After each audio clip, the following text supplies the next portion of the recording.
So today is chicken killing day. So we got our meat chickens about 8 weeks ago. It might even be 9 weeks. They might even be like a week over. And can you believe that they're fully grown at this point? This is our second time trying to do the whole meat chicken thing, at this scale anyways. We had 50 chickens delivered to us about 8-9 weeks ago now.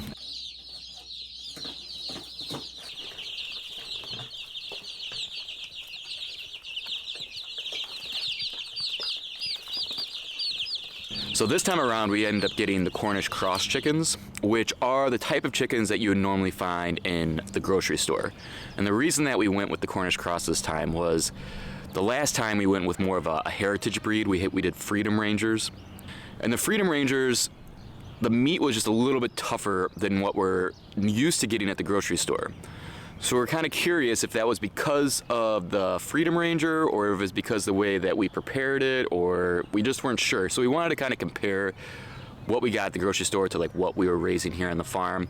And so we wanted to go with the Cornish cross to see if it would have that bigger, juicier breast that we're used to having. But I gotta tell you, I don't think that I'm ever going to go with these Cornish cross again because their lives are just so miserable. They get so big and so fat so quickly that they can't even walk. Their feet can't even support the weight of their body at this point. They just don't seem to have that happy life that the Freedom Rangers had, where they're out grazing and pecking and flying and roosting. There was none of that from the Cornish cross. And you know, I gotta say, this doesn't come easy for me. I'm not a natural born killer, I guess. Every time this day comes where it's like, I know that it's going to be time to kill some chickens, I get like anxious. So it's, but I think it's really good and really important to know where your food comes from.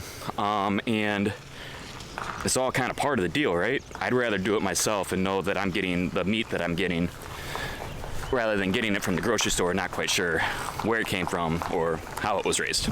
So we ended up getting the chickens quite a bit earlier than we normally would. We got them, this is very early in the season for meat chickens. We kind of wanted to get a head start on it. I don't think I'll do it again just because it was so muddy, and we have them in this hoop house here. So they've been kind of stuck in here on the concrete. I've been kind of constantly having to take out the straw so they'd have dry bedding. It just wasn't a good scenario. Normally, if it was in the middle of the summer and the ground wasn't so saturated, we'd be able to move this around so they'd have fresh pasture to enjoy and have it be dry. But I think next year we'll wait a little bit into the season so that it's drier and warmer out, so we don't have to worry about constantly staying up with their bedding situation. But yeah, they're kind of angry at me right now because they didn't eat last night, so they're super hungry. But today is a day.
All right, guys, I think we're ready. Let me walk you through how we have this all set up. Yeah, so you grab a chicken, put them in the kill cone. Once they're dead, put them in the deplucker, right? No, put them in the water. Put them in the water. No, it's okay. Then we got some water boiling, so we put them in the water to scald them before we put them in the deplucker. Scalding them, I think it's just makes it easier for the feathers to come out, right? I think that's the whole purpose. But then you put them in the plucker here, kind of spins them around, takes all the feathers out. Then we'll take them over here and butcher them. Then we'll put them in the ice, and then we'll put them in bags and put them in the freezer. Oh wait. No, actually one of the things that we figured out was that we didn't put them in the freezer right away, right? Or did we? One farmer says to just put them in the refrigerator for 24 to 48 hours. And then put them in the freezer? To let the rigor mortis. But we're gonna section them. Oh yeah. Today, so the rigor mortis shouldn't be an issue. So, long story short, we're still trying to figure out what we're doing. We don't know yet. But, here we go.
Out.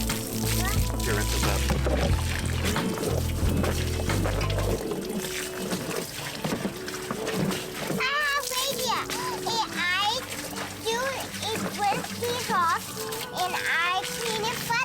Perfect. Get the black one too.